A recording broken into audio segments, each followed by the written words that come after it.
listening to the MLS Fantasy Insider, bringing you weekly tips, tricks, and advice for the official MLS Fantasy game.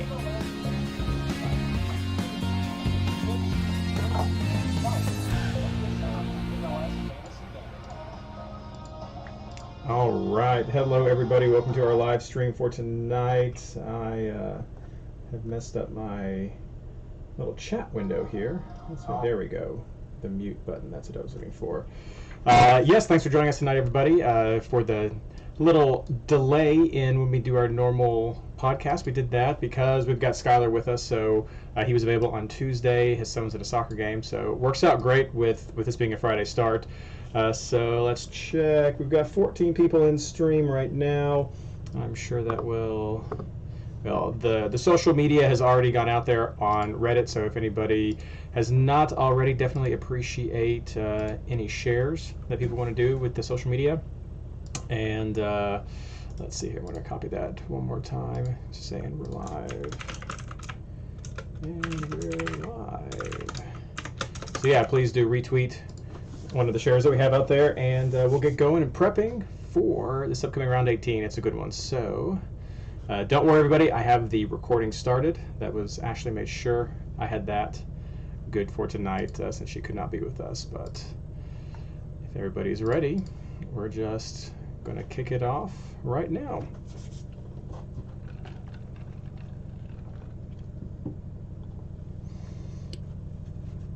Hello and welcome to episode 21 of the MLS Fantasy Insider, our preview of round 18. This episode is brought to you by the MLS Clothesline, the most dangerous way to hang up your opponent while only getting a yellow card.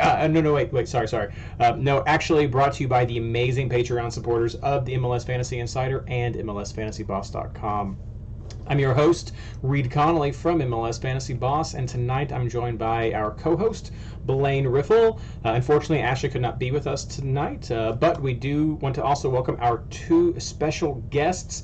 We have Spencer Smith from the MLS DG chat and draft group that Blayne is in through Facebook, and Mr. Fantasy himself, Schuyler Redpath. How are you all doing tonight?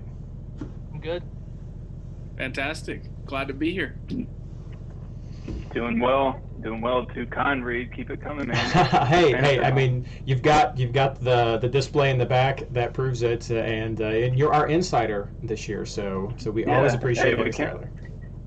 Yeah, we can't miss the skills challenge, right? So that's right. By not watching at home, you might get a glimpse of some of the shooting challenges, crossbar challenges in the background here. And if you haven't already, be sure to go out and check out Andrew Weeby's attempts at the Skills Challenge. He was so kind to share with us his successes, but we've got some back information, some behind-the-scenes videos of some whiffs that happened. So, yeah, it's good stuff. Good stuff. Check it out. But, yes, that's part of the Skills Challenge is because the All-Star Game is coming up. In honor of that, I'm doing a throwback All-Star kit from Tottenham versus the MLS All-Stars over in Colorado. That was good times. I got to attend that game. That's going to be coming up tomorrow. We'll definitely potentially play into some of your fantasy. I'll let Blayne get into that later. What we're doing tonight is we're switching things up a little bit. Schuyler could join us, but he can't be with us the whole time, and we're going to start things out with what I know everybody likes, and we're going to be talking about player picks. And there's a very simple reason why we're starting out with this. Round 18 is the beginning of the fourth qualifier for the Champions League for MLS Fantasy. If you've been under a rock this entire season, just like last year, we brought back the Champions League for MLS Fantasy. That means in the first four quarters of the game, I call it quarters, I guess it's fifths. The first 4/5 of the game, you have the opportunity, if you're a top 50 player, to qualify for the Champions League for another chance at even better prizes. The top 200 players will duke it out. For the fourth qualifier, this is round 18 through 23, so this is your last chance, and so Schuyler's here to help give us some of his ideas, and we're going to talk about players at the beginning to help you have the best shot at just getting off to a really great start. Did I cover all that right, Schuyler? How's the Champions League been going? Yeah, I think so. I mean, I think you covered everything great. For me, Champions League is going good. I qualified the first qualifier, so basically on a free roll until the actual Fantasy Champions League at the end of the season. But I love the Champions League because it basically gives everybody else, who might not be in the running for, say, the grand prize, $1,500 up top or $750 for second place. Anybody that qualifies for the Fantasy Champions League has a shot weeks 24 through 27. Whoever has the most points in that window wins first place, $1,000 to first, $500 to second, I think $250 to third. So still a pretty nice chunk of change to play for. And, for me, I mean, if I'm not in the Fantasy Champions League, it's kind of like a chance to hit that reset button and basically wipe the slate clean and, have another shot at pretty much, I mean, it's almost in line with the overall grand prize, which is $1,500. So I think it's a great opportunity for anybody that's, one, already playing the game and just hasn't had much success this season so far, and then also anybody that's been wanting to jump into MLS Fantasy and try their hand at it, and then also have a shot at winning $1,000. So I think it's a really cool opportunity, and you have until, I guess, Friday, Saturday to get a team up and jump in. And that's the important thing that Schuyler hit on, is if you're just joining us for the fantasy season, if you haven't been playing or you played a little bit and now you're getting back into it, you still have a chance to make it. It's the top 50 players from just this qualifier. So it doesn't matter if you're the 2,000th player overall. If you're top 50 in this little group, you're in. That's all you need. So just bring your A game. Bring your budget. We should be pretty good with budgets by this point, and just have fun. Or if you're like one of our supporters, Ari, who has a little group, this is time to bring some new people into your group and let them come in, and maybe they'll have an awesome first season, a first experience. So we're here to help with that this week. Like Schuyler will share with us. He puts up the weekly player polls as well. We have Spencer from MLSDG, who is in one of Blayne's draft groups. So we're looking forward to getting Spencer's take, which he's usually a bit more discerning, but a little bit more limited pool. But we'll see. So guys, let's just start things off. Let's, as we always do, let's top keepers, defenders, and clean sheets. Blayne, what are you looking at this week? Yeah, this week's interesting. All season it's been avoiding clean sheet hunting too much. I think bonus points are the way to go. Two teams I like this week, though, are Columbus and Red Bulls for clean sheets. I think they've got some bonus point producers with a decent clean sheet chance. There's other teams that may make that list for some other guys, but I'm just seeing them playing against teams that are scoring or they're giving up goals a little bit. So I'm kind of just looking at those two primarily. So that makes it easy for Keeperoo. It's Room to Coronel. I think Room's got the best chance. He's on the first night. It's easy to throw him in. And then Coronel on the back end is just a decent fallback with probably the best clean sheet chance.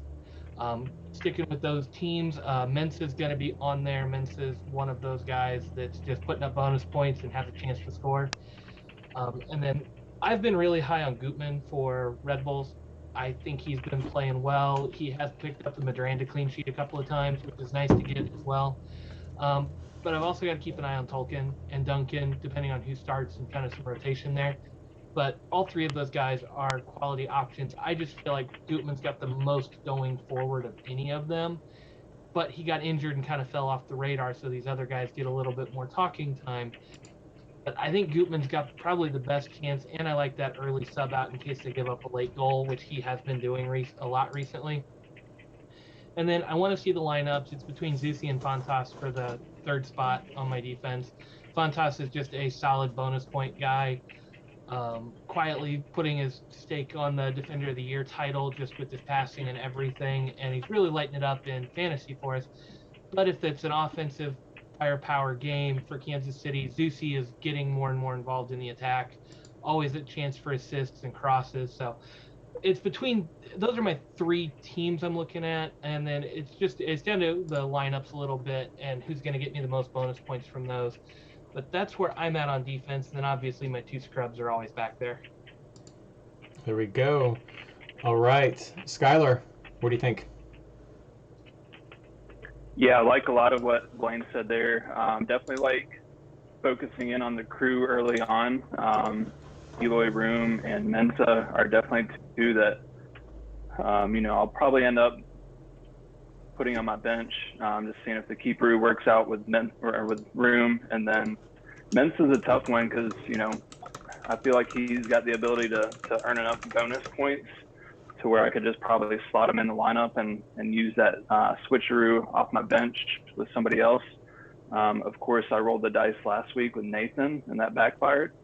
I felt like he was a good enough player that I could just slot in, even though I knew he was on a yellow card warning. But who knew he would come in with a 2-footed slide tackle 20 minutes into the game and get a red card. That was brutal.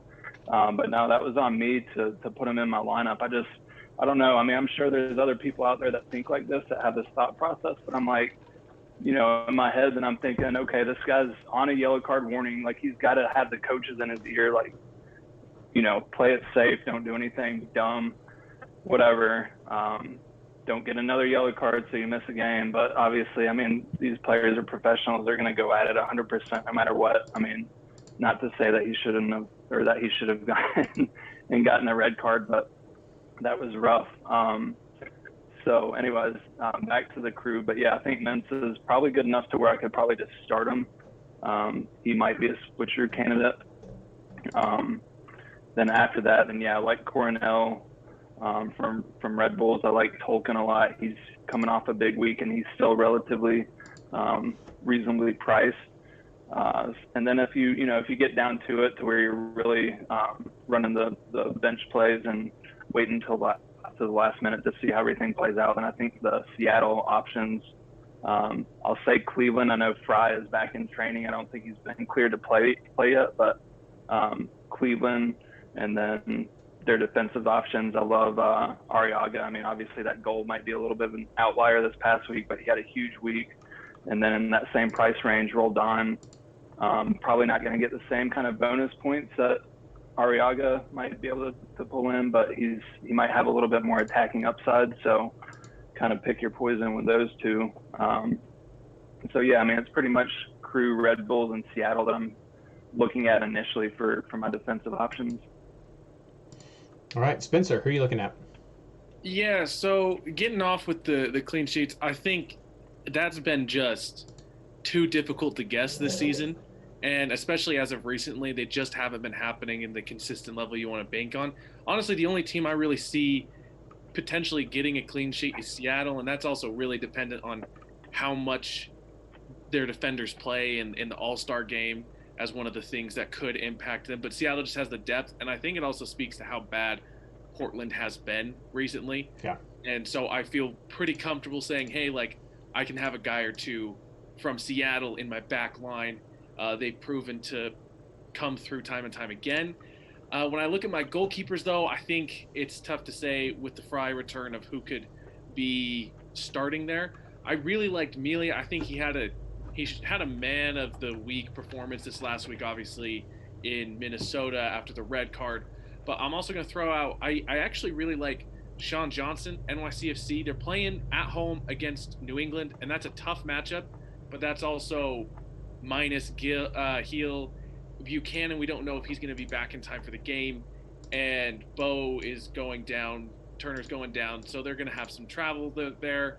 NYCFC really wasn't touched too badly in the All-Star game, and so they're having time. They're going to be welcoming these guys at home, and Sean Johnson performs at home pretty well, as do the defenders there. Looking at the defenders themselves, there's a bunch of different ways you could go. I really like having a guy from Kansas City on my team, and Fontas has been the guy this season. I think he's been time and time again just the one for Kansas City that's coming through, which honestly surprised me with the kind of speed, but he's been able to pick up really good bonus points in his clearances and in passes forward, with Ilie kind of partnering him pretty well. Looking along, I actually really like – I went back and forth between Tolkien because I know everybody – he had a great big week this last week, and this is no disrespect to him. I think he's a very solid choice. But I'm looking at that New York Red Bulls and Chicago matchup, and I actually like Sekulic of Chicago Fire. I think he's grabbed a handful of assists and goals this season. New York Red Bulls are struggling. They've been giving up cheap goals. They've been having something happen to them, and especially at home. So I don't think that's as big of an advantage as it is. Chicago's got something they need to prove in the coming weeks, and Sekulic is the guy for me who it's a bit of a gamble, it's a bit of a risk, but he's the one that I'm actually going to pick right there. And then for me, I really like Alex Roldan. He's been a solid guy for me in my draft league and in my fantasy league. But I also am looking at the matchups, and I really like Minnesota versus Houston. They just played a few weeks ago. They got the clean sheet. They're now playing at Houston, and Houston's just been a mess. So I'm looking at somebody on the back line in Minnesota. I go Gasper just because on average he's getting the more of the points, but DeBasi and Boxall could be really good for those set pieces because, Minnesota's going to try and snag one, bunker for a bit, counter for a second, and that's what's going to unravel Houston in the long run because Houston doesn't have the attack to keep up. So for me, that's how I look at it at the back. Yeah, I think Minnesota has one of the better chances for an away team with a clean sheet, so that would be a nice little differential there. I currently have Room and Mensah on my bench, and I sort of reluctantly have Room, and that's just because, well, one, Room wasn't at the last Hell is Real Derby, so we don't have that nice little bit of comparison for this year. But the last Hell is Real Derby, it was 2-2 tied between Cincinnati and Columbus. Cincinnati, as of late, they've been able to sneak a goal, sometimes two, in at times, and with this big Derby rivalry game, especially with that 2-2 before. And Columbus has struggled some. I think Room has had 2 clean sheets in his last 8 or 9 games. They've not been that solid block before. So I worry that Cincinnati. Funny to say this, I worry Cincinnati could get a goal in and just sneak something in and just ruin that clean sheet, which is fantastic on one side, but fantasy-wise, that's why I have relegated those guys to my bench, because I still love Mensah's bonus points and would happily have that switch in even if he doesn't get the clean sheet, but I worry about that. I think Mensah is the chalk switcheroo this week. After that, you do have some options. I think maybe Seattle is one of the main ones, and the Chicago New York game, I think, is another one too. But I'm agree with a lot of you guys. It's just been clean sheet hunting has not been very rewarding this year, and so I kind of do hope that Room gets that clean sheet because then it's just not an issue. I'll probably end up going with Seattle, whoever starts there as the keeper, just because of the poor Portland form. And then as far as other defenders go, you guys touched on the main ones. I'm mostly just targeting teams. The one person I will add, maybe DC versus Philly. I mean, Philly could get something going, but I don't know. DC has some options. Nayar over there has been a good offensive player. Could get some bonus points, but otherwise, I think you guys have touched on all of the main people to target. So let's move on now to our midfielders. Schuyler, you want to kick us off? Sure, yeah, just still picking on that Columbus-Cincinnati game. Sorry, Reid. Feel like Zelarayan's got to be on a lot of people's radars this week. Talking about chalk, like I mean he hasn't had like the Pozuelo or whatever type season this year like we've seen in the past, but I think that he's in a matchup like this, like he's almost unavoidable. It's a big risk, especially especially for anybody that just starting out that fantasy Champions League. I think you need to play it a little bit safe and go with some of the guys that could probably turn in a safe batch of points. And possibly, if they boom, then be a difference maker in your lineup. And Zelarayan is that guy. And another guy that's been a little bit under the radar this year is Nico Adero, obviously just coming back from injury. But this looks like the type of matchup that he could absolutely feast. Seattle loved to take it to Cleveland. They're at home. Ladero's finally starting to get meaningful minutes. And so I think this could be a really good spot for him. I'm even considering him for my captain this week. So yeah, I mean, for me, it's those two guys that I'm really honing in on, and from there, I've got to kind of piece everything together. But Zelarayan and Ladero are it for me right now. I think it's very much still, I think, in the works for a lot of players right now, with just this breath of fresh air to have more than a day or two to actually plan our teams out. Spencer, who are you looking at? Yeah, we get our own All-Star break too, right? That's right, we sure do. Yeah. Fantasy All-Star break. Well, yeah, I really like that Ladero pick, actually. I know it's not one of the guys I highlighted, but I really like that because I think he's about to come back onto the field. This is a really good match. So that's definitely one I would agree with there. I went and chose some guys more on the radar who I think are going to have bigger weeks. I don't know if I would trust them on a week in, week out basis, but I like their matchups this week. First one being Albert Rusnak. He obviously got the goal this last week. He has been on a bit of a tear past 3 weeks. I think he's gotten double digits 2 out of the 3 weeks, which is pretty good. One of those weeks being actually against Vancouver, who they're going to be playing again, obviously this upcoming weekend. So I like that. I think he could do some fun things for RSL, especially with the new addition of Mendez. It gives him a little bit more freedom, as you've been seeing in the past few weeks, to kind of do what he's been not doing for the majority part of the season, especially the beginning part of the season. But the two guys that I think could have a good matchup, Clark is in for a bigger game. He's got to have one. It's not been the same since his appendectomy, and I think if there's any place that he wants to do it, it's at home.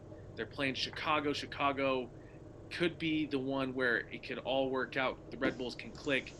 You know he's good for a goal or assist on any day. I like him for that reason, and I think he's definitely capable of pulling off that moment. The young teenager headed off to Europe at the end of the season. And then the one is actually across the pitch, Lukas Stojanovic. I think he's had a great run of form. Obviously grabbed 13 points fantasy this last week, and I think the past several weeks he's been named MLS Player of the Week. He's grabbed, I think, 3 goals, like 2 assists in the past 5 weeks. So that's somebody who I really think is kind of coming into form as of late, and I think could still also cheap too. There. What was that? Yeah, sorry, he's still pretty cheap too. Yeah, and that was the next thing I was gonna say. I think you look at all these expensive guys. I mean, Ladero, who hasn't even played a bunch of minutes, is pretty expensive, but this guy still cheap. Chicago, this is a really balanced matchup in my opinion. Red Bulls haven't been great at all. Chicago has been iffy at best. This one is a bit of a feeding frenzy for those bonus points, for those goals and assists. Again, no clean sheet in either of this one, but that's what Stojanovic could really do something special with. And then the other one is Reynoso, just going back to Minnesota. Houston, I think Reynoso, he's got to carry the team. He's got to produce. And you saw the frustration against Kansas City. They couldn't do it against 10 men twice. Now he's got some time to kind of get it into his guys, like, guys, we've got to put things away. First person he talks about that needs to start putting things away, Reynoso. Reynoso knows that. He's got to get more goals. He's definitely capable of the assists, and it wouldn't surprise me if he grabs 1 or even 2, going back to the set piece I talked about earlier. And one that I just going to leave with is, I think Buchanan, if he's coming back, obviously he left to go sign his deal in Belgium. We don't know if he's going to be back in time. He would be a switcheroo option for me. I think he's capable of something special, and you always notice guys when something big happens, like they're signed a new deal, when they're told they're going to be transferred, all those kind of things, they have a big breakout week. Tejan's already had really good, consistent weeks. If he has a breakout week, that's 2 or 3 goals, because you already know he's good for a goal or an assist just about every game. So that's somebody who, I don't know if he's going to start, put him on the bench, kind of pay attention come game time. I think we have an update from chat that Reynoso might be suspended this weekend. Oh, he yeah, might be. This is a good time to bring that up, Reid. That's on my list for a little bit later. Any player that does not play in the All-Star game is automatically suspended for this weekend. If you refuse to go for whatever reason, you are not allowed to play in this game. If you have an injury that's going to keep you out of the game, you're obviously not going to be healthy to play in the game. If you choose to opt out, it's the same thing. Reynoso has opted out. There is talk that he picked up a slight injury over the weekend, and they're going to hold him out with an abundance of caution. Don't risk it in a meaningless game. But he will not be playing this next week. Ooh. Same goes. I'm glad I'm on the podcast to learn that. And so watching that, I think Nani is looking at playing in the All-Star game. I know he's there. Vela is on this list of guys that may be choosing not to play in the All-Star game and unavailable for the weekend. So just keep an eye on that. I think Chicharito is another one. He hasn't been healthy enough to play. I know he's been listed as questionable, so he should be able to come back soon. I think it's just a matter of time, but if he doesn't play in the All-Star game, it won't be this weekend. So watch that. Watch your All-Stars. If they're on the All-Star list and do not dress for the game, they will not be allowed to play on the weekend. Yeah, I think Tajon is in that mix too. Oh yeah, I think he was selected. So there goes all of Spencer's picks. Well, yeah. That one rule just wiped out my entire midfield, so I've got to go back to the drawing board. That's there you go. Get more chalky. Blayne, with that in mind, who are you looking at? Yeah. Thankfully, I don't have any of those guys on there at the moment. I made a last-minute switch. I'm starting with Zelleran against Cincinnati. That's just an obvious inclusion here.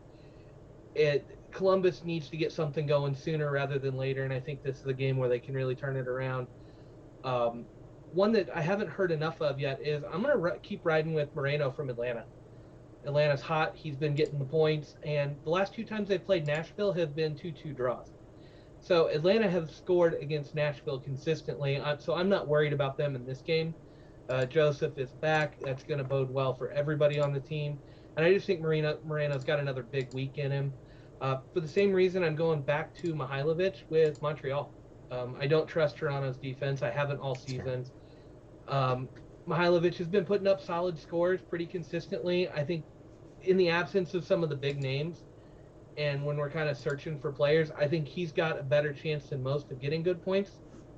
I've got Nani against Miami on my bench. I do think this is a trap game. Nani's one of my weakest links on my midfield, but as a bench option against a Miami defense that can give up a lot of goals, I think he's worth a play. And I dropped Reynoso off before I knew about the suspensions because there's a name I'm wanting to see start, and this gets really weird, and I've got a fallback for it. But I want to see Gauld for Vancouver start. If he starts, he's gotten a 7 and a 6 in 45 minutes each of his last 2 games. If he can translate that to a full 90 and be ready to go, the way Vancouver is playing right now and the way he has looked for them so far, I'm seeing double digits from him if he can start, especially against an RSL team that's going to be down Krylock due to yellow card accumulation. So that one's coming up. There's just going to be a little bit of disconnect with RSL. They're on the road. They're one of those teams that's a little iffy. I think Vancouver's back at home. Maybe they're still playing in Salt Lake City, but whatever. I'm worried about RSL a little bit, and I think Vancouver's really been turning on 2 goals in each of their last games. Gauld's looked really impressive. If you haven't watched his highlights, you need to. He is looking really good and an instant impact when he comes on. And I think it's time just to take a flyer on it. Final Champions League qualifier, I think that's one of those picks that if he goes off could really set you apart. And if he doesn't start, you've got an easy fallback with Adero in the last game. My big concern with Gauld was what if he doesn't start and he's in the second to last game. But I've got Adero, I've got Joao Paulo, I've got options to fall back to. Christian Roldan, if the money's not right. Like there's plenty of options in that last game to go to if you don't like him. But I'm really thinking I'm going to try out Gauld this week on the bench. Obviously, it's a bench play for me, but still, I've got that much faith in him. I think it's time to go if he starts. All right, so again, you guys are touching on pretty much everything that I'm having here. I'm going last, I guess, that's just how that works. I have Barco instead of Moreno right now myself. They've been kind of splitting points back and forth, but I'd like some of that Atlanta. I do have Nani, also have him on my bench. Just those early guys, there's no reason not to have them on your bench so you can preview those points. I have Zella. He did very well in that last game against FC Cincinnati, and so could definitely have good things for him. And I thought I might have been a little different, but I do also have Ladero. I actually had Ladero last week, which didn't work out like I had hoped, but I was taking a risk to see if he was just going to hit it. But no, I think Ladero is a fantastic pick. I love that Mihailovic pick. I think that's a really sneaky one for sure. I mean, anybody else you might be considering? I mean, Atlanta's not been super solid as well. Maybe Mukhtar, maybe someone from the Nashville midfield. That might be a play you could make right there. After that, I don't know. It gets interesting. I think we've touched. You could go with DC with Gressel or someone from there. That might be a good play, like you were saying. But I think we've touched. I've been. Go ahead. I'm just going to throw in real quick now that you hit on DC. I've been kind of keeping an eye on Edison Flores now that he's getting back in the mix. Back-to-back games with 5 shots. He's only gone, I think he hasn't even gone 70 minutes yet in the last 2 games that he started, but 5 shots in, 60 minutes or less and back-to-back games. That's something to keep an eye on. And with DC struggling going forward, then I think it's kind of obvious that they might start giving him the keys to run the attack. So he's one to keep an eye on. I'm not sure that I'm going to roll him out this week, but definitely now that he's back from injury, I think Flores is one to start kind of watching and keeping on your radar. Yeah, if we're talking about shots, this is definitely kind of fringe switcheroo territory here, but if you're looking for some form and maybe some confidence, Diego Fagundes, if you want to look over at Austin, he gets at least a couple shots most games. He's had a few games where he's gotten more than that, but he did get the goal and an assist last week. Doesn't usually play a full 90, but like I said, this is fringe. Maybe too switcheroo for the beginning of a shot at the Champions League. That might be a later game play, but he's someone who's been getting involved that could be some interesting points. They are playing at home against Dallas, and Dallas has struggled oftentimes this year as well. So I know those are just some out there picks if you want to just think off the wall at times. Let's do forwards. Let's see here. You started this last time. Let's do Spencer this time. Yeah, cool. So the forwards, there's a bunch of good forwards this week. I think you got to go and have the one who you know is going to be able to produce. For me, Daniel Shalhoub has been that guy throughout this whole season. For me, he's a no-brainer just because even though he's playing at the All-Star game, he's playing at the All-Star game for a reason. 12 goals, 6 assists. Should have grabbed another one off the bench against Minnesota if Shelton had finished it better. And I think he's going to come. They're playing Colorado. That's going to be a really fun game, entertaining. Both teams are really good, and you're going to need somebody like Shalhoub for Kansas City to just seal the deal. He's done that throughout the season. Beyond that, I really like Austin. Almost said Atlanta, sorry. Austin, the new striker, Driussi. I can never pronounce it right, but he grabbed his first goal this last week. And I think that they brought in a lot of money, and if you're Austin, you got to have them produce. The biggest hurdle for these new guys is getting the first one off their shoulders, and you see that when they do that, they're able to find some comfort in the league, and they're able to take off. They're playing Dallas, and I think that this is a big game for both teams, and obviously they're both outside of playoff contention by a fair amount of points, but this adds extra weight. It's at home. You're playing your in-state rival. You're a new player. You know the crowd's there to pay to see you score. I think that since he's gotten it off his back with getting the first one out of the way, he could be in line for a nice game here. And then the other one, obviously another safe bet is just Rui Diaz, but I wanted to go a little bit cheaper, and I went actually Gonzalo Higuain just because his recent run form with Miami has taken a bit of a turn as of recently. I still don't love him.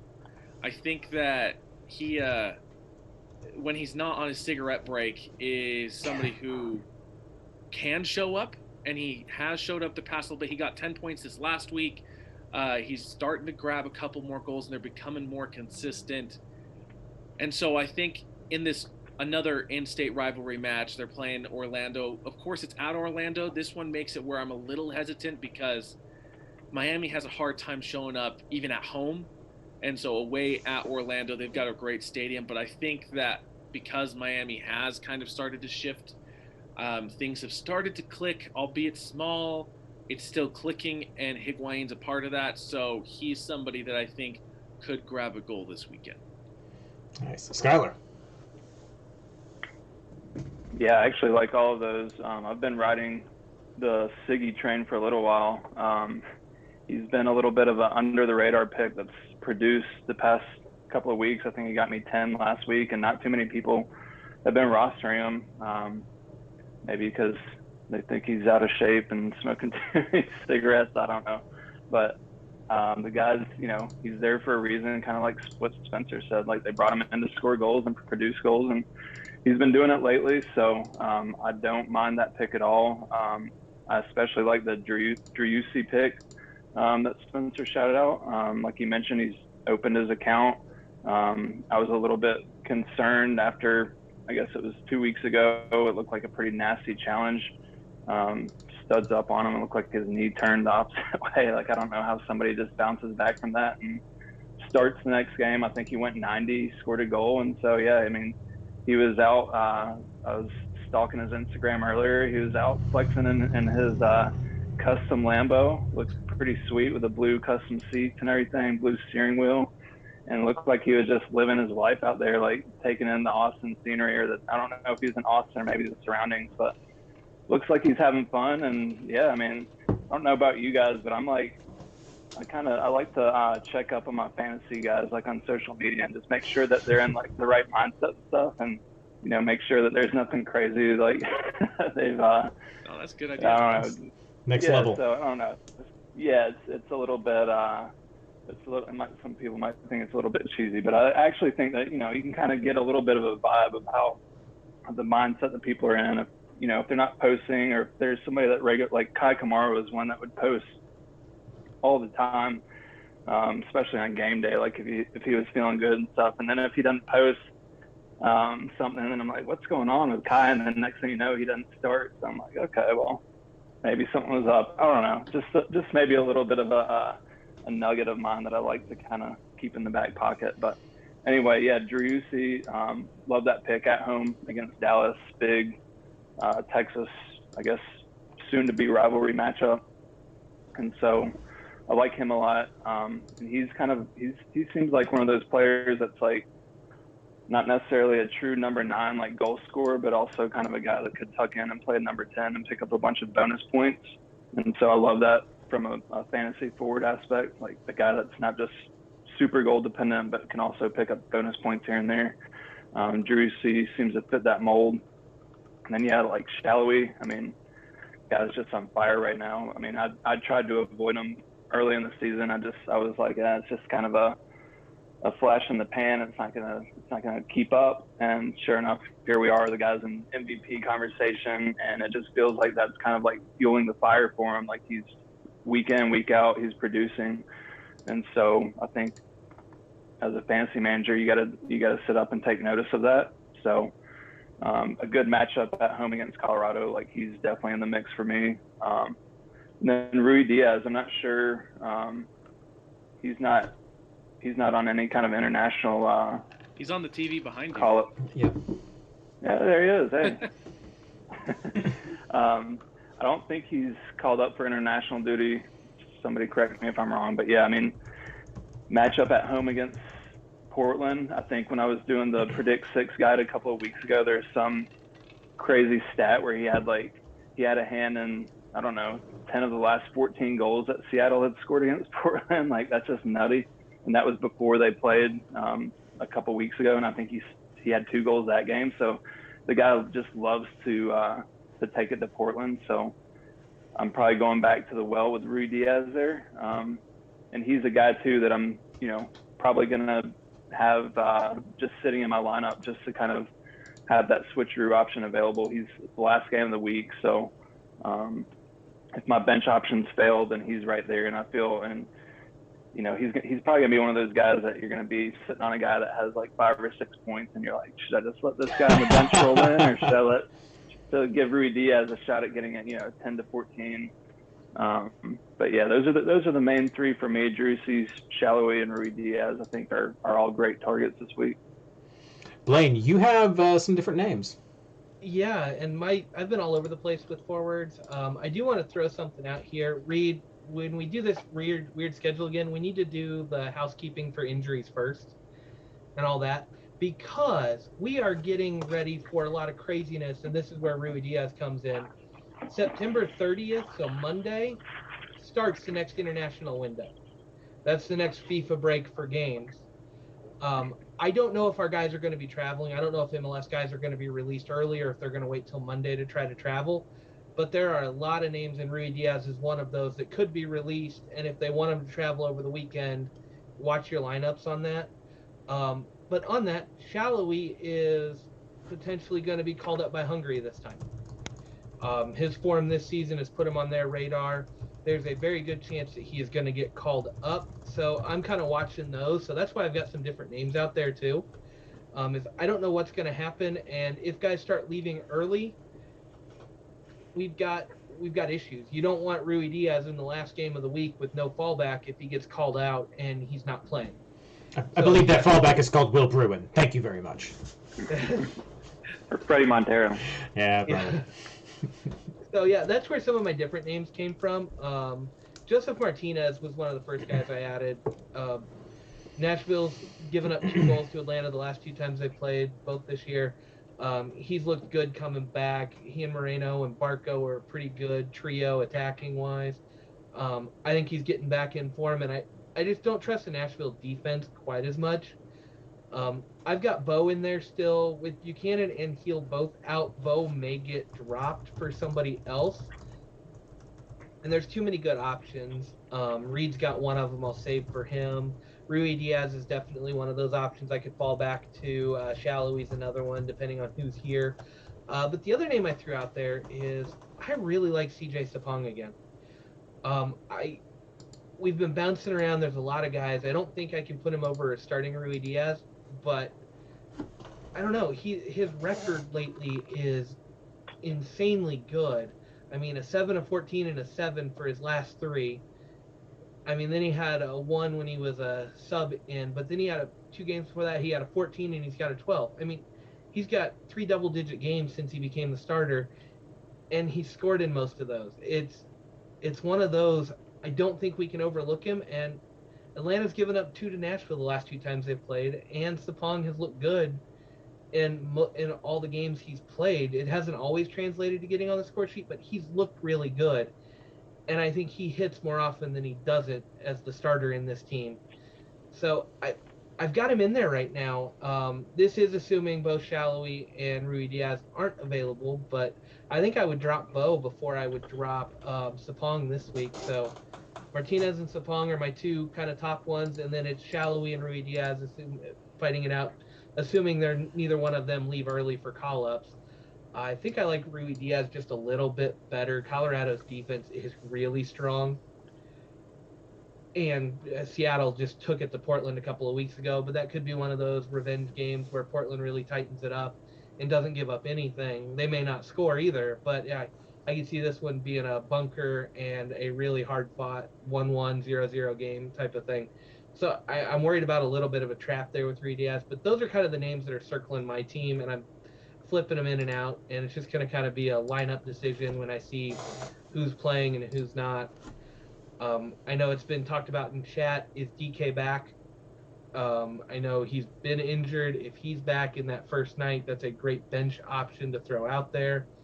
Miami has not been good, and DK, when he's on with Nani playing well, I mean, that's a lot of firepower right there. So there's a lot of options I'm seeing this week. It's just who's going to be in the lineups and which ones are going to be favorable and who's going to be called away, and what rotation may happen due to all-stars being gone.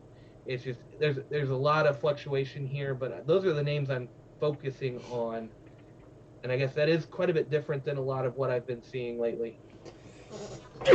Excuse me. Oh, good timing, at least, to not cut you off.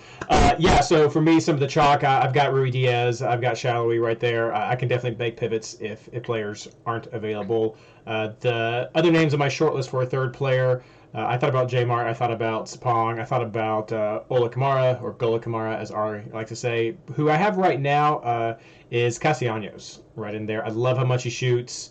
I mean, New England's tough. That'll be a tough game. But he is the kind of player that I think steps up. He's one of those key players that can do that, and so I like Castellanos. So that's a player I could swap out. Like I said, I looked at Joseph. I don't know. I feel like that could be a little bit of a struggle with Nashville, but yeah, definitely Rui Diaz, definitely Shallowy, and if it's not going to be there, I'll swap it out with a like for like player from that team, most likely. Especially if it's Seattle, I'll just go with whoever's starting then, because I like that Seattle-Portland matchup. Well, let's wrap things up for this section and talk about captains going into this round. Blayne. Initially, I've got it on Zeller Ion. I like that Cincinnati matchup. I don't know. There's not really a good pick this week. I don't think there's a true standout number one. I could see a lot of guys going in this, and I know we've got different ones in the rundown. And so I like Zella, but that's first game, and I never like a first game captain. I hate getting all my points up front like that, but I really think he's kind of the chalk pick this week, given that they're playing Cincinnati, which kind of makes me want to switch away, but it's on him for now. You say chalk pick, but you're the only one with that name on this list. Schuyler. I mean, if it's a chalk pick, then I don't know if Ladero is necessarily going to be chalky. Maybe last season he would be. I think I might actually end up with the armband on Driussi. I know it's definitely a differential. I don't think a lot of people captain him. Really like what I've seen so far from the guy. I think I said last game he went 90, but it was actually the game before that. He only went 60 minutes against Portland, or 62. He scored a goal, and then he had 4 bonus points in addition to the goal, and that's in a matter of 62 minutes. I had a rough week last week. I guess we'll get to that if we're going to do some recaps here a little bit. So I've got some ground to make up in the overall standings, and I feel like maybe a differential pick. We're kind of getting down to the last stretch here, and I feel like I want to, differentiate a little bit and see what happens. So I think Driussi might be the guy for me. You might have had it rough, but I heard your son had a pretty good week. Yes, he did. I definitely need to Ranchinator. Shout out to Ranch from the Discord, but he reminded me that I need to give DraftKicks Jr. a shout out. He actually had a great week. He was on the cusp of qualifying for Fantasy Champions League, and I think he ended up 20th last week overall. I think he had like 112 points compared to his dad, who had 77. So I guess I might need to start getting my advice from Junior over there. But no, he had a great week, and unfortunately for him, he's ineligible to win any prizes. But if he happens to win, I'll definitely make it worthwhile if he happens to take it all down. So just have him sign up for one of the Fantasy Boss Leagues. There we go. There you go. Spencer, what about you? Yeah, I definitely gotta admit I got trapped by the news Reynoso's not playing, because Reynoso was actually a guy I liked. I would look and consider Ladero, but the one hesitancy I have with that is he plays the last game of the weekend. And so if he doesn't start, all of a sudden I'm stuck with very limited options. I could go to a Joao Paulo, which isn't a terrible choice. I could even look at what Portland's put out, maybe Blanco's starting. So that's definitely one that I would consider, but I think I actually really like what Schuyler just said about Driussi. I mean, that's a forward I'm going with this week, and it's a bit of a riskier one, but honestly, I think I might do the same thing. I've got to definitely change my captain now, so I'm trying to weigh the options, and it's a bit of a risk, but it could have really good payoff. Another one being kind of that Gonzalo Higuain guy who's started to come into form.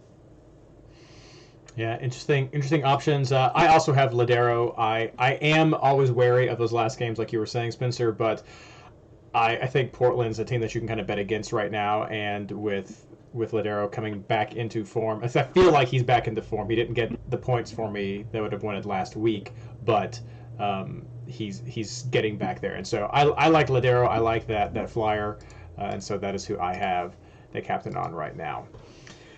Well, thank you so much, guys, for those tips. Schuyler, if you do have any time, we are going to hit up just some takeaways from last week. If you want to join us, if you have to bounce, I totally understand. Yeah, no, absolutely. I can hang around for a little bit longer. All right. Well, then we'll start with you. We'll kick it off again. If you want to mention how your team did, and then any other general takeaways that you have from fantasy from last week that are going to be helpful for this week, kick us off. Yeah, no, thanks for having me back on. Probably after my worst week of the season. Why would you not play me in the head-to-head this week? Hey, we had a pretty good battle a couple weeks ago. I think we did. Had you out on the last game of the round or something. This was like 8 points or something, yeah. A couple of Nashville guys came through. Yep. But no, last week was rough. I really kind of banked on that early game of the week, which was the San Jose LA Galaxy. So I had 3 Galaxy guys on my bench, and I had Espinoza on my bench. And then the mindset there was that I would get to see both of their games before LAFC played the last game of the round. And so, the thought process was, okay, between those 2 games, like these guys are going to have, 2 or 3 of these guys are at least going to have 1 good score to sub in. I mean, my bench completely blanked. Jonathan Bond had 2. Araujo had 4, which isn't bad. Legit, I think he was the one that actually ended up off my bench. He only had 5, which isn't great. Espinoza had 2. I think he got hurt the first game. And so, I ended up having to fall back on LAFC. I had Romero in goal. He had 2. Ended up with Moon, 1 point there. And then I had Bela up top, who subbed out after 15 minutes. That was awesome. He had a point. And so, that was just one of those weeks for me. Just a nightmare week all the way around. Ended up with 77 points. I was 10th overall to start the round. I think I'm 37th or something like that right now. Somehow still ended up winning my head-to-heads, but just a rough week all the way around. And that strategy to kind of play the switcheroo backfired on me this week. It's actually been pretty fruitful most of the season, but this week it definitely was not. So, Blayne, what about you? Yeah, I had a great week, all things considered. I got a 105. Climbed in the rankings. I kind of talked last week that it was last week of the Champions League qualifier. I needed to make some big moves, and I climbed up quite a bit. That was just too much. When you got to overcome about 20, 30 points, it gets really tough. But I got it down to an 8-point spread between me and Champions League. I made up a ton of ground. It just wasn't enough to get me into Champions League. Honestly, if I had made a couple of differences, if I had dumped Polito, which I kind of thought about, but I didn't, it was between him and Martinez. If I wouldn't have gone completely homer and expected Kansas City to really dump on Portland, if I had captained Moreno and started Martinez, it would have been enough to get me in. So it's all about picking those right players at the right weeks. But no, I hit pretty much across the board. My lowest score was a 5. Everybody else was an 8 or higher. I mean, it just all around good week. My bench did well. I just not quite enough to get it in, but I think it was a good learning experience going into this final qualifier. Week rank 101 and overall rank 96. And now 3 chances to get into get into Champions League. 150 players in already. I'm 96 overall and haven't gotten in yet. I've been consistent all season, and I just cannot get quite the run together in one qualifier round to make it. So got one more chance to do it. Really one of my best seasons ever. Staying consistently top 100, just can't get into Champions League, so got to find a way to break that. Hey, if DraftKicks Junior can get there, you got this. Okay? Shade right there is what that is. No, you got it. You're having a good season, man. Just for him, he kept, one thing that I'll throw out there is he kept every week just saying he would just throw out the most oddball pick, and I'd say, you're this close to making it. Don't do anything crazy. Just play it safe. And then, maybe that last round or last week, if you really are chasing, then, throw out something that you don't think anybody else is going to do. But I feel like that was, for me, then that was one of the early kind of gut calls that I made. Just tried to play it safe with the safe-ish picks. And then, I was hanging right there around the top 50 most of that qualifier round. And then, it just feels like if you play it safe and don't really try anything too crazy, you're going to give yourself a good shot to get in. So, yeah, and that's not that Blayne needs that advice, but it's one of those that's really weird. I feel like if you play it too safe the whole qualifier, you're going to be on the outside looking in, because that's where I've been 3 times in a row.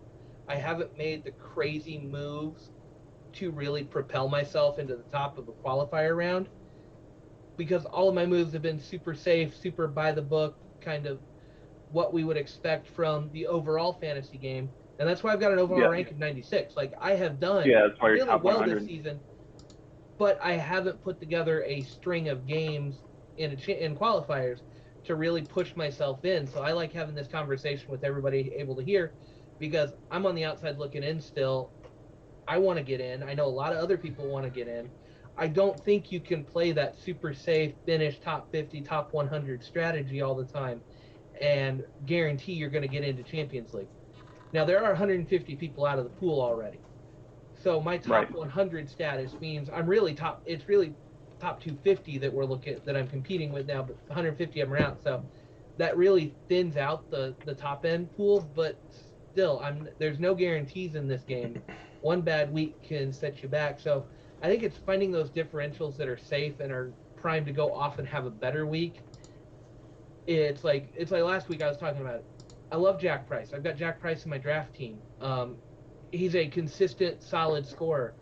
He's great. If you're in that top 50, take Jack Price every week if you want to get those 7, 8, 9s and hold your spot, defend your position in Champions League. If you're not in those top 50, don't take Jack Price. Look at Mihailovic, who outscored him by 3. Look at Moreno, who outscored him by 5. Even Rusnak outscored him by 2. You've got to look for those other places to get points, because you've got to be able to leapfrog the guys that are taking a little bit safer picks to stay in Champions League. And so it's really tough right now, because the safe way we've played for years, trying to hold the top score, stay in the top 100. That's always a goal of mine, is to be top 100. Doing that isn't enough to make Champions League all the time, because somebody's going to go crazy and captain the right guy at the right week. Captaining heel the whole time, I think, was probably one of my biggest detriments. I'm top 100 overall rank, but I captained heel through all the 7s, 8s, and 9s, which were great for my overall standing. But when I'm giving that up and Mukhtar gets a 14, I'm giving that up and Nani gets a 16. Like, okay, now how many points have I left on the table because I've stuck with the safe captain rather than hunting for a little bit better game on the chance that heel's going to go off? I'm worried about that. I think there's a lot of lessons to be learned this season, and at the end of the year, when we qualify or don't qualify, we can have a really good wrap up on Champions League tactics for next year, because I think there are some definite tactics to get there. And if you're playing for overall rank, keep doing that. But I want to get into Champions League too, and I've missed the boat 3 times now. I've got to change up how I play a little bit, because this safe play that's kept me top 100 isn't enough to get me into Champions League. And so I'm throwing out this so that the community can hear it too. Like, there's going to be a change. There's got to be a change in the tactics. And what makes you one of the top players doesn't always make you a Champions League qualifier. And so I'm now searching for those differentials who I expect to not get me 1 goal in my 7, 8 points that I like to stay top 100 overall. I'm looking for the guy that's going to get me 10, 12, 14 points and push me into Champions League while helping me try to maintain my top 100 overall. Yeah, no, I think those are some great points. I think one of the big takeaways too that you said there is that, there's already 150 people that have qualified, and a lot of them probably being top players, probably being a lot of the guys that we talked to in Discord. And so, yeah, I mean, they're out of the way. Like, you've got the rest of the field to be in that top 50 this last qualifier, if you haven't qualified. And so, I mean, there again, you have to question, like, do you play it a little bit safe, knowing that you're going up against some people that are probably going to be playing some wild cards week in and week out, trying to hit it. And so, yeah, I mean, I think you've got a valid point there. Like, you're probably going to have to mix it up some and, take some risks in order to get there. So, no, that's a good point. I mean, I think there's a good bit of give and take there, but yeah, certain scenarios, and you definitely are going to have to mix it up and throw out some differentials to separate yourself.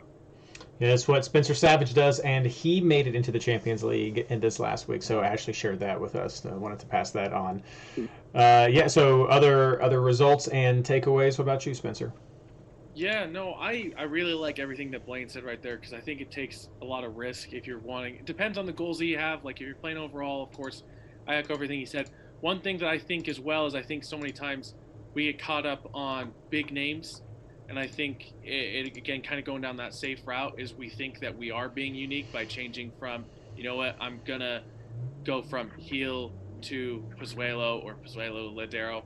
And a lot of times those big names, especially this year, haven't come through on a week in, week out basis. Of course, we can name some, but Vela, naming one, has been very sporadic. Ladero obviously can come back from injury. And so those big names are not where you're getting the points.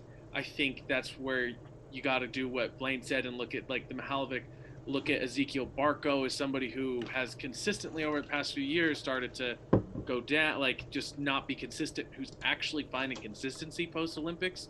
That's somebody that I think after even listening to takeaways from today is somebody I'm going to look at. And then about those risks, like Ryan Gauld, like look at those newer guys who are coming into the league, Jerussi.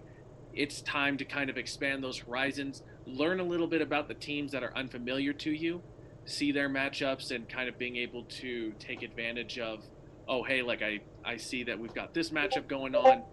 Yeah, I've got my big guy who typically like produces, but they're coming off an injury. I got to take a risk and say, hey, I'm going to sit this guy, or perhaps I'm going to try a switcheroo, and I'm going to be able to see, perhaps I'm throwing Ryan Gauld in there. Okay, he's only playing 45. He's coming off the bench.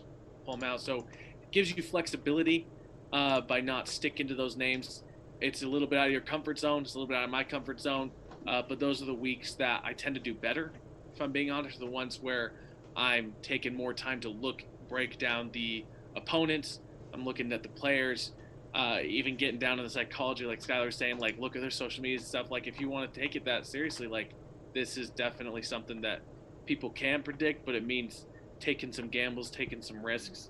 My team this week was not evidence of that. I trusted those bigger names. I thought 2 weeks ago Pozuelo had a great return, and I was like, oh, we got a double game week. Perhaps going to bank on him. He only grabs a 4. Krylock ends up just off sides on his goal, so that gets called back, and I end up leaving on the bench Robinson, who grabbed 9, for Krylock, who grabbed 3, or Pozuelo, who grabbed 4. And those guys who I was like, oh, like Golden, I wasn't considering those other matchups. I wasn't considering like, hey, just because they're a big name, just because they have produced, just because they had one good week doesn't guarantee that success. Looking for the right matchups, looking for perhaps those riskier names is something that I've got to be doing. Yeah, that's no risk, no reward. That's how it says. I got 91 myself this last week. Won 2 of my 3 head-to-heads and lost the hosts invitational by 1 point, 91 to 92 right there. That was a tough one, but 2 for 3, not too bad. Went up in the general ranks. Did not make the Champions League in this one. It's been rough. It's been a rough year. I tend to have one round where I just sort of botch it and then it just get tanked, and it's hard to recover. But in general, 91, not a bad score. My bench didn't really come through. I had the same situation as Schuyler with Nathan and Rahu. I did have Barco on my bench though, so that was the one nice play that I did have.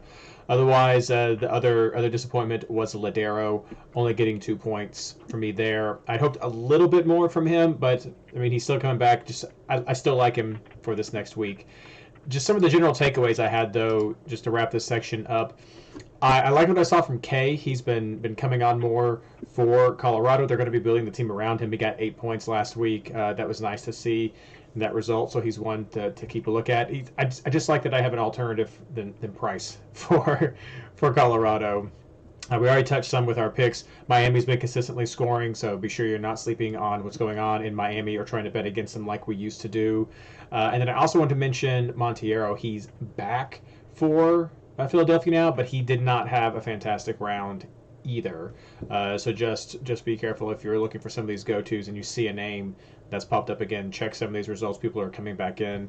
I think Monteiro's was a visa issue with his family he was trying to get sorted out. So those are just some of the little bits and pieces. But you guys, I think, have nailed it. This just the general strategies for the Champions League is finding that balance between your risk and you're playing it safe, because you've got to have that moment when you just decide to go with it to really break out sometimes, especially if you're on the bubble. And that's sort of what I did some last week. I was trying to have some fun with some of the picks, do some crazy things with my captains, and just see if something went off, and maybe that could have helped, but not quite. Anything else you guys want to add before we put a pin in this one? General takeaways? No, nothing crazy big. I think everything's been said. One thing that I am thinking of is after just coming in, I think Atlanta is definitely a team that if you're looking to kind of branch out this week, Blayne said it at the top of the hour. It's been brought up a little bit here and there, but I think that is a team that is turning a corner. They've gotten their head coach situation a little more figured out. They're taking a run of form. Barco, Moreno, Martinez, even Brooks Lennon, who we didn't talk about at all in this, he got 13 points this last week. Yeah, good call. He's becoming a consistent threat, and so I think that's the last thing that I would add, just from as I've been looking some fantasy stuff up here on the side. Fantastic. All right, well, we're going to move on to our housekeeping section. So, Schuyler, if you need to bounce now, unless you want to hang. No, hang out. All right, cool. I'm having a good time with you guys hanging out. Good, good. I wasn't sure. I didn't want you to feel like you had to, so. Yeah, Blayne, what are you sipping on over there? Was that a PBR I saw? Yeah. Uh-oh. There it is. He mowed the lawn today. Okay. Hey, yeah, that's a good summer beer. That's a good, yeah. Get it in after the heat. It's a good coasting beer. I started with homebrew black IPA. Okay. And then once you get an IPA or two going, you just go to just a coasting beer. And PBR is one of my favorites, just to ride out a night or whatever. Yeah, you got to wash that IPA down. Speaking of IPA, I've got to represent Reid here. We've got some Brian guys going. There we go. Ooh. So a little Cincy beer. That's right. It's my brother's favorite beer, actually. I'll have to see if I can track that down. Oh, yeah. No, go for it. I think I saw somewhere that Cincinnati is actually one of the best. I know we're getting off topic here, but one of the best craft beers spots in the country. So no, they've got some good ones, and Oktoberfest and everything that happens up there. They got a good German heritage to really have that spirit go around. So yeah, awesome. It's good times. Love it's it. good times. Love it. Well, let's do some general housekeeping, non-potent potable related, or I guess we'll go from there. Some quick updates about the MLS Fantasy Boss network of leagues, of course. MLS Fantasy Boss and the Reddit Open Classic Leagues. Nawajawa is still leading that. And not a lot of shifting here. Discord is being led by Brian Coral FC, and the Patreon Open is Garth Butchers right back there. The head-to-heads, like I said, a little bit of shifting here, some disappointments for some of us. Discord and Patreon, we have Garth Butchers leading those. In the Discord, he's got a record of 15-0-2, but he's only winning by points because three people are tied for that one. And then in Patreon, it's 13-0-4 is his record, but again, 4 people are tied and he's only winning by points. So it's close as we're coming down this last stretch of the season. It's so close in these head-to-heads. I love them. And then, of course, in our Host Invitational Experts League, Schuyler has maintained his lead, his number one spot 2 weeks in a row. I think you had it a little bit for the back at the beginning and then got displaced, but you did pull it through 14-0-3, and no one else is tied with you. That's solid. Not winning by points on that one. Yeah, it was for sure I was going down last week. I don't know how I made it out alive. I lucked out with my matchup. Did you play Weeby? Fantasy Tipsters is, sorry to call you out, but they ended up with 48 points compared to my 77, so I had a worse week than I did. I'll take it. It's rough. It is rough. It's definitely one of the more challenging leagues, I would say. I know you're in some other private leagues too, but this is one of the tougher leagues, I gotta say, that we have. Yeah. Good competition.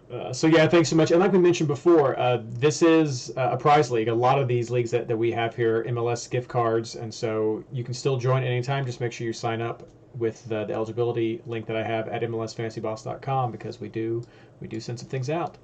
And I posted, for those of you who are Patreon members, you can go over to patreon.com/MLSFI. I've got pictures of the swag. I'll try to get some other ones. Maybe I'll model them for everybody with our masks and stickers and things. So that's posted right now. I'll be sending those out next month, so be sure that you are registered if you want to get some nice swag. So let's get the nitty-gritty about Round 18. Like we already said, Round 18 is the start of the fourth qualifier, the final qualifier for the Fantasy Champions League. It will span rounds 18 through 23, and you'll need to be one of the top 50 players in that qualifier to qualify for the Champions League. You're automatically registered for this league, so don't worry about it. You don't have to do anything but play and win. That's all you will need to do. As for the rest of us, or who don't make it, or who are already in it, either way, this round starts on Friday, the 27th, at 6:30 p.m. Eastern Standard Time, with Columbus versus my FC Cincinnati in the second Hell is Real Derby of the year. We have two more Derby games as well. At 7:30 Eastern, we have Montreal against Toronto, and then wrapping it up on Friday is Orlando versus Miami at 8:30. A lot of good bench options in these games, so definitely be sure you have your lineup set by 6:30 to be able to take advantage fully of all these options. As far as double game weeks go, no one is on a double game week, but we do have one team on a bye, and that is San Jose, and you can definitely find some easy 4.0 cheap switcheroo options, some scrub players from San Jose, very easy. So if that's what you're looking for those activating those switcheroos and those bench plays, all day, San Jose. Do you know the way? There it is. So yeah, it's a pretty straightforward round. A nice break after this huge double game week. But there was definitely, as we've already mentioned, with the All-Star game coming up and some unfortunate red cards and yellow cards last week, there are injured and suspended players that you will need to know about in order to capitalize on this round. Blayne, who are we going to be looking at? Yeah, Krylak for RSL, Brian Acosta for Dallas, and Debasi for Minnesota all picked up yellow card accumulation suspensions. They will be out. Chicharito, Vela, Reynoso, Heel, and Buchanan are the All-Star game suspensions that we know of for sure. I'm pretty sure those have been confirmed. Ranch or Tyler in chat tonight, Ranch on Discord, updated that list for us. I think Remy Walter for SKC is the only red card of the week. But I want to throw some disco potential out there because there were 3 pretty egregious ones that came up on instant replay that I think should get hit. Whether they do or not is kind of up in the air. But Debasi should have probably gotten a red card for that clothesline on Pulido. Cabral should have gotten one for the same thing on Remedi. He basically put him in a chokehold from behind, not playing the ball. How those two got away without VAR reviews and everything for red cards is beyond me. When you're not playing the ball and you go for a guy's neck, that's a red card. I don't care what league you're playing in. I don't care what the reasoning is. If you're not playing position when you grab a guy by the neck and swing him around. It just doesn't work. And then Remedi had just an absolutely horrendous tackle from behind in that game. So I could see all 3 of them getting post-match red cards from them. Injury-wise, I know Pulido's name's got to come up. He did sub off with an injury there.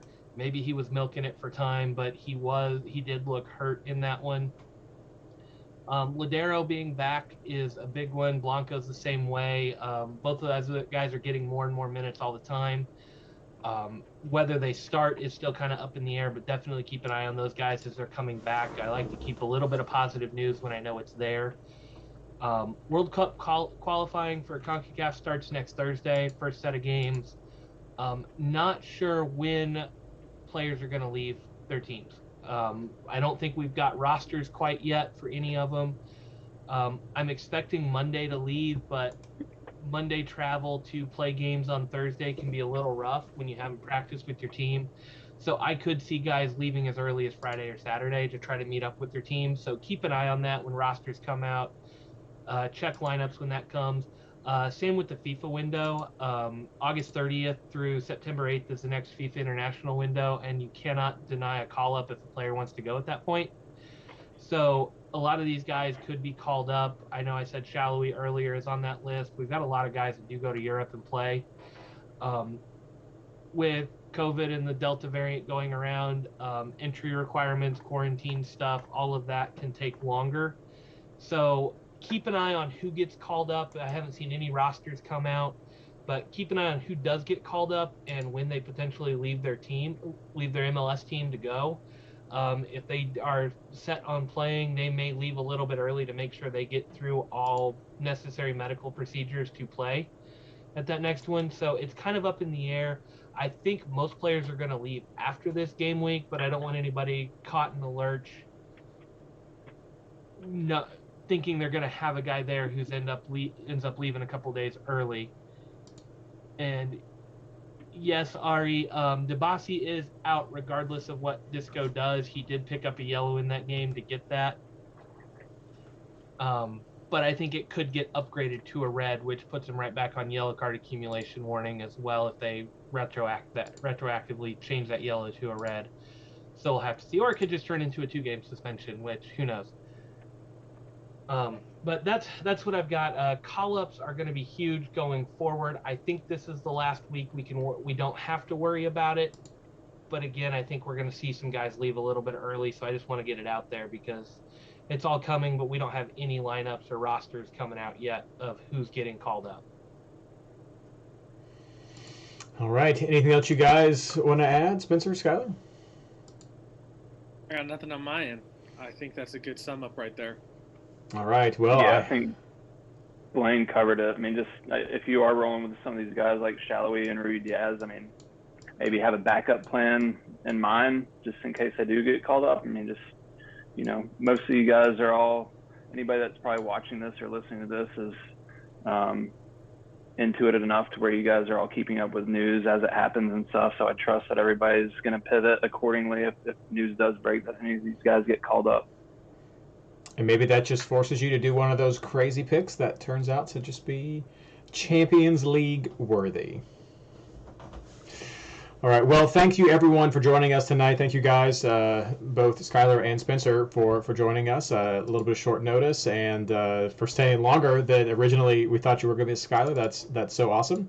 And let's wrap up everything with plugs. Schuyler. Yeah. Hey, thanks for having me, guys. It's always been fun. Love what you guys do. I mean, everybody that's on the show, from Ashley to Blayne to Reid, we miss Mike that Tiger. I don't see him around as often, but no, I mean, you guys have always brought the goods and definitely appreciate what y'all do. And even just like the Discord chat, like Ranchinator, Bit Nomad, like all those guys that are always Cam, like anybody that's ever trying to help me out with, hey, we need this guy added to the game or this or that. Like, I mean, that stuff helps me out. I'm doing what I can on my end, but it definitely helps to have the team behind me trying to just make everything all come together. I mean, it's definitely a good community vibe.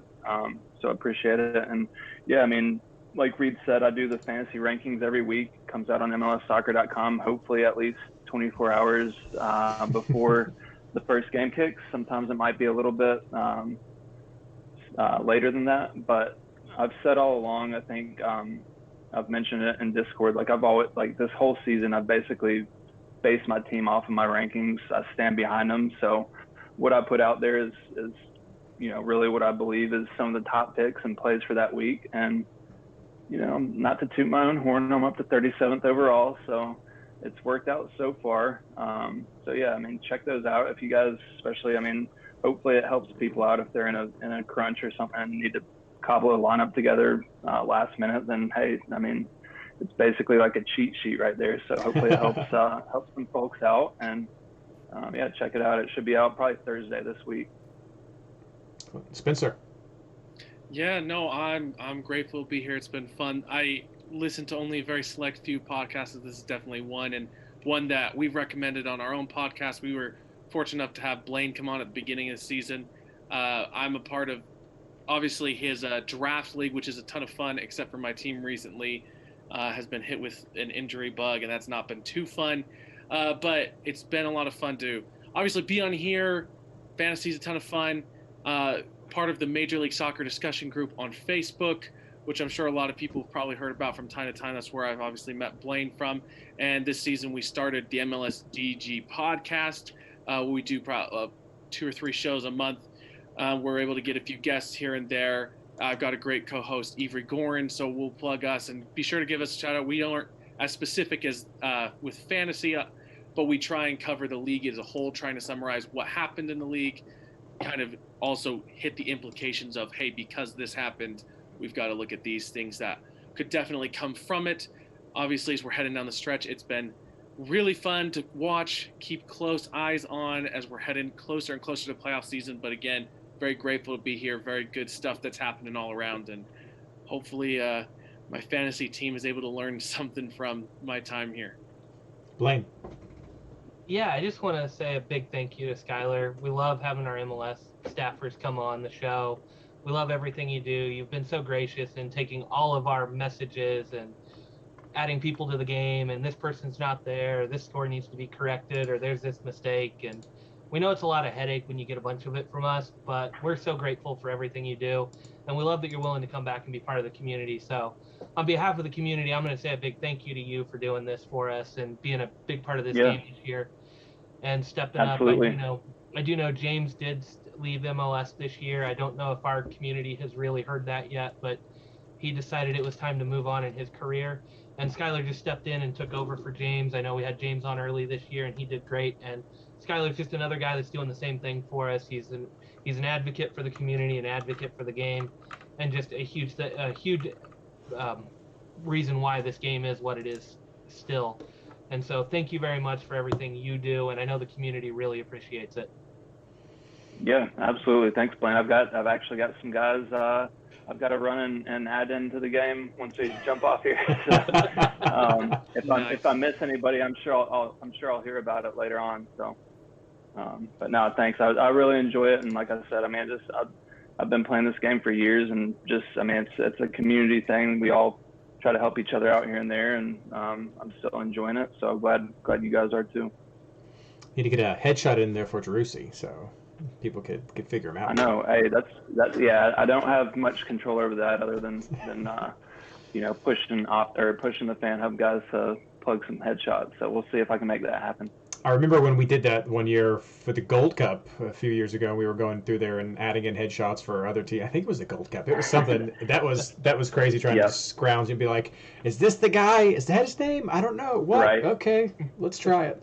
That well. That was fun stuff. Good times. Well, as for myself, these guys have already overlapped with a lot of it. Be sure to check out all of just the content coming out from MLSFantasyBoss.com. We'll have some more this week. Now there's actually time to be able to create content without a quick turnaround. But head over to the Discord chat. It's a fantastic resource, a fantastic community. They have the injury list that Blayne talked about. It's pinned on some of the forums that you go to. There's also some other side channels for other fantasy games and other topics people may want to discuss about as well. So be sure to be a part of that. We don't use Reddit as much anymore. We transferred more over to Discord, but you can still go to Reddit. We have some rant threads or some articles posted there every now and then, but a lot of it's over at MLS Fantasy Boss and the Discord. And then finally, if you are interested in being a member of the MLS Fantasy Insider Patreon, you can head over to patreon.com. That's patreon.com/MLSFI. It is a monthly donation that you make to the podcast, and that is used for just hosting fee, just the various fees associated with running the podcast and getting everything together, and also for funding the prizes that we send out, not just swag prizes, but also the league prizes that we have as well. All that is funded by the Patreon community, and it's just been such a blessing to have all of you all be a part of that community, and just everyone. You're a fantastic group, and I'm just so happy to be able to know and associate and play with all of you this great game. So covered a lot this week. Weird format. I hope it worked out for everybody. If you like the format, let me know. Hit me up on Twitter, send me a message, whatever. We can always put out a product that people wanted. Our goal is to always put out a product that people want, so just let us know. And of course, with that being said, as usual, good luck.